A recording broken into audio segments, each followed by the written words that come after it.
Okay, folks. Anyway, listen, one of the other great issues of this week, I mean, crikey, we're getting through them, aren't we? We've already, been talking about the Ripper. We've been talking about Boris and Dominic Cummings. The other great issue this week is the vaccine. Have we now really got hope that a vaccine could be available even before Christmas? Some expectations are promoting or predicting. And will it be the magic bullet? Well, I'm delighted to say I have on the line now David Salisbury, who is the former Director of Immunisation at the Department of Health and Associate Fellow of Chatham House's Global Health Programme. And he's with me now. David, thank you very much indeed for joining me. That's my pleasure. Thanks very much indeed. Well, I suppose the first question I've got to ask you, David, is such a huge issue, this, the vaccine.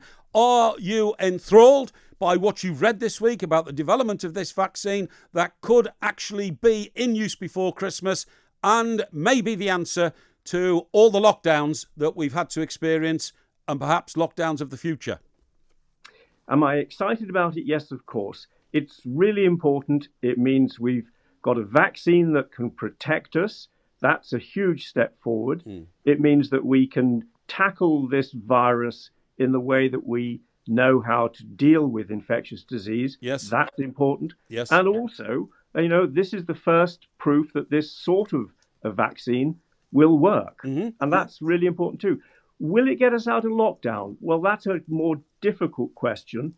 It will only get us out of lockdown when we've got enough people protected through vaccination. And that depends totally on the amount of vaccine and how quickly we get it. Yeah, it'll be a huge operation, won't it, to get it? I mean, to start off with, it's got to be transported in vehicles which are colder than the South Pole, minus 70 degrees. So that in itself is a big issue. But what I'm saying is, David, in your elevated position, the great knowledge you have of these subjects, are you absolutely certain, as Sir John Bell was earlier this week, that we have got a vaccination now that is going to work? I mean, wouldn't you like to see the results of some tests before you actually say it's there? No, we've got the results of the tests. I don't actually have doubt that this vaccine works. We've seen the results of the tests. 22,000 people got the vaccine. 22,000 people didn't get the vaccine. The ones who didn't get the vaccine got the disease. The ones who got the vaccine didn't get the disease. So I'm okay on that. Yes. I don't agree with John Bell that by Easter everything's going to be over. You're right. I think that we've got a long haul still to protect people first, the vulnerable, the older people, people with medical conditions. We've got to protect them first. Yes. Then we move on to the healthy, and we've got to get enough of them vaccinated to stop this virus spreading. That's a big challenge. Okay. I mean, they're all big challenges. For starters, I mean, what quantity of vaccine is needed to return life to normal? You've just made the point, it's a big operation.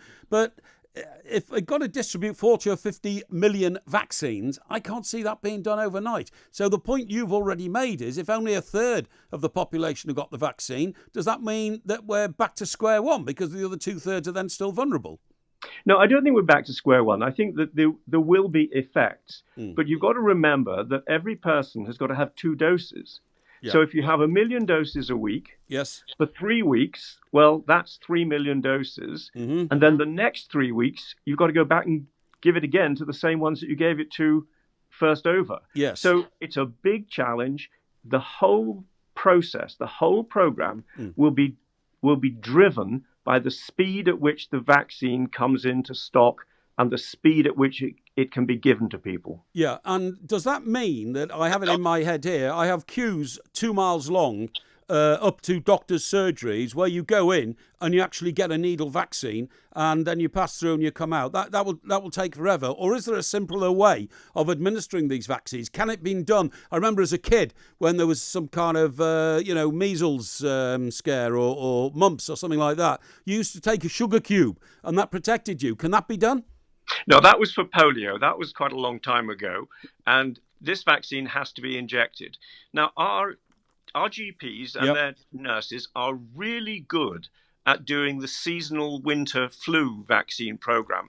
They have, grey-haired people standing in line. They come into the practice. They get their shot. They go out of another door. and the whole thing is done really efficiently. Now, under COVID, restraints, it's going to take a bit longer, but we can do these things very efficiently in this country. Right. Well, that's brilliant. Now, here's a question here, because I've been trying to research this best as I can. I'm not an expert, but you are. The question is, does this vaccine stop you becoming infected by the virus in the first place, or just from becoming sick when you do get the virus? Yeah, well, that's a really good question. And the truth is we don't know the answer. Right. What we do know is it stops you getting sick. Yeah. What we really want to know is, does it stop you getting infected? Yep. And does it stop you spreading the virus to other people? If you catch the virus and it's totally killed in your body and you can't pass it on to anyone else, that is fantastic news.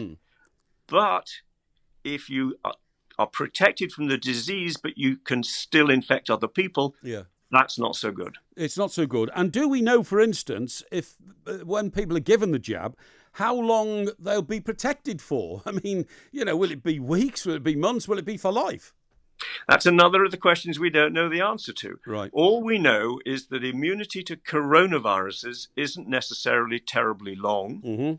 We just don't know how long protection from these new vaccines will last. Of course, we all hope it's going to be long-lasting. Yep. And if it's not, we have to cope with that. Oh, absolutely. What happens if there's a sizable number of people in the population who decide they don't want the vaccine? If they decide that actually, I'm frightened or something like that, what would happen then, David, if we had a sort of negative response from a sizable part of the population? Because it's all very well them saying, well, I'm a bit frightened, I don't want it, but then of course that threatens the mass immunisation program, doesn't it?